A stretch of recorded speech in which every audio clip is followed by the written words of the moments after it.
What's up, y'all? Boogie Knight here, and tonight we're going to talk about something completely different. We're going to talk about books and reading. Now, before you Lloyds out there start going like, what? Boogie Knight can read? Shocker, isn't it? But I do read voraciously, believe it or not. Now, before I go into the meat of this particular entry, I'm going to start by asking y'all a couple of quick questions. Number one, who are your favorite authors? Just pick one or two. If you want to let me know in the comments below, please do. Otherwise, don't worry about it. But I want to know specifically, why are they your favorite authors? Is it their character description? Is it their character development? Is it their description in general? Rising action, climax, falling action, abundance of detail, lack of detail? That I want to know the specifics of, so let me know in the comments below of that. Now, conversely, what's your favorite book? It doesn't have to be by the same author. It could be a completely different author. It could be a completely different genre. But I want to know also why it's your favorite book. Is it similar to your favorite author, or is it different reasons? Let me give you two examples of that. One, my favorite author is H.P. Lovecraft. Now, I'm not talking about Call of Cthulhu or Shadow over Innsmouth, because I feel those stories have been done to death. Those are actually my least favorite stories by Lovecraft. And I've been reading H.P. Lovecraft's work since I was 6 or 7, so about 30 years. My favorite stories of his are Dream Quest of Unknown Kadath, Horror at Red Hook, Color Out of Space, specifically Dreams in the Witch House. And here's why, because I think Lovecraft gives you just enough detail for your mind to start filling in the gaps. Now, obviously, if you don't have an overactive imagination like me, that's not going to faze you, but that's why I like him so much, is because my mind can go in a million different directions or 3 different directions, but the end result, I'm always going to be in for a good, creepy romp. However, my favorite story is actually called Moonfleet by J. Mead Faulkner. And the reason I like it is much different from Lovecraft. It's because I can relate to the main character. The protagonist starts as kind of this crazy, jovial, naive, reckless lad, and he evolves as the story goes on into this reasonably mature adult. And the story actually comes full circle, but I won't go into details. But it's very different reasons for at the end game being why I like these things.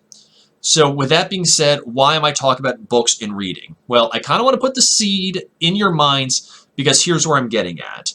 Obviously, if you do enjoy reading, you're trying to expand your library, or maybe you just want to try new things. And with that being said, I want to talk about one author in specific that I think y'all will very much enjoy.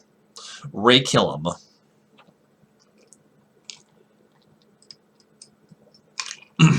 Now, obviously, for those of y'all that follow the project in any shape, form, or fashion, Rae's a good friend of mine. But she doesn't know that I'm promoting her, nor she asked that I'm doing this little promotional bit on her. But I really think that she has a skill and a talent as an author that not too many people know about. And this is where y'all come in. I really want you guys to just take a few minutes to check her out on her website. Link is in the description below, but it's www.raekillhim.com.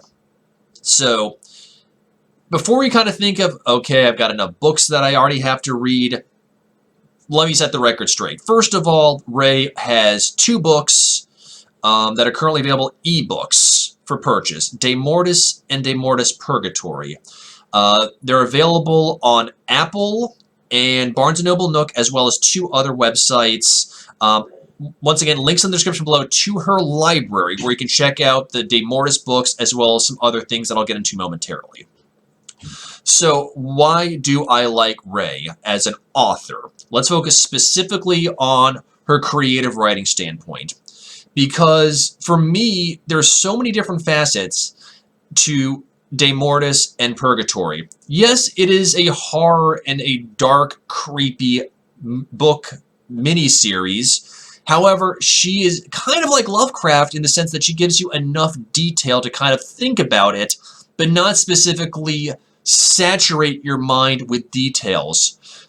She doesn't paint the picture specifically for your mind to come up with what's happening throughout the course of the stories, throughout the characters. It lets you kind of think about things freely. And I really respect that, because I feel like if an author paints the scene for you, you're not going to have as much of a good time. And Stephen King is another author that does that very well. And Rae's got that skill for that. She's got great character dialogue. She's got great illusion. She's got just great plot points in general. Now, once again, I know horror isn't for everybody, but this is where we're going to deviate for a second. Now, while De Mortis and De Mortis Purgatory are available for purchase on her website, she also has some short stories that are free to read. Once again, links in the description below to our library, with some other ones such as The Dumb Ones, The Littlest Hero, and a few others. She's got stories that are kind of silly. She's got some children-esque ones. She's got some stuff based on mythology. It's really worth checking out, y'all. I really, really want you guys to just take a look. Once again, you don't have to be a horror enthusiast to check out her stuff. But if you are interested in De Mortis or De Mortis Purgatory, it's only like $4 US. I mean, Starbucks is more expensive than that.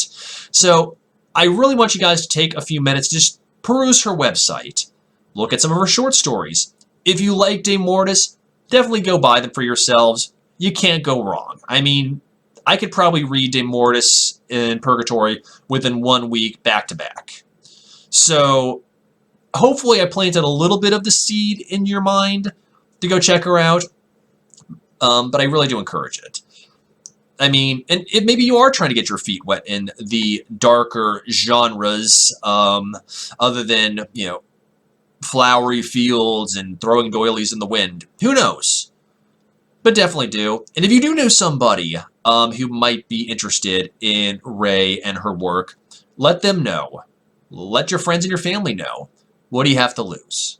So, as a favor to me, if this sounds interesting, check her out.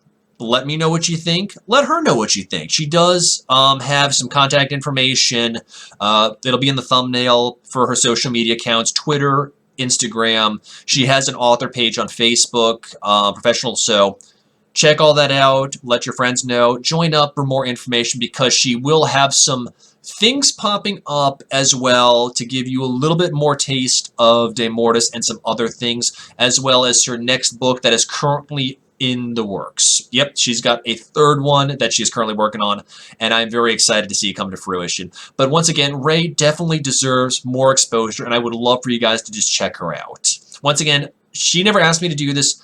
She doesn't even know I'm doing this. So before she completely destroys me with her sarcasm saying, "Boogie Night, why did you do this?" I wasn't asked. I wasn't coerced. This is for me personally. So, with that being said, once again, check out the links in the description below. I will have links to her website, once again, RaeKillhim.com, as well as going specifically to her library so you can check out her books. And then I will have access to her social media pages, in the description. So, with that being said, take a look. Let me know what y'all think. Let her know what y'all think. And happy reading. And otherwise, I'll catch you on the flip side, alright? Peace.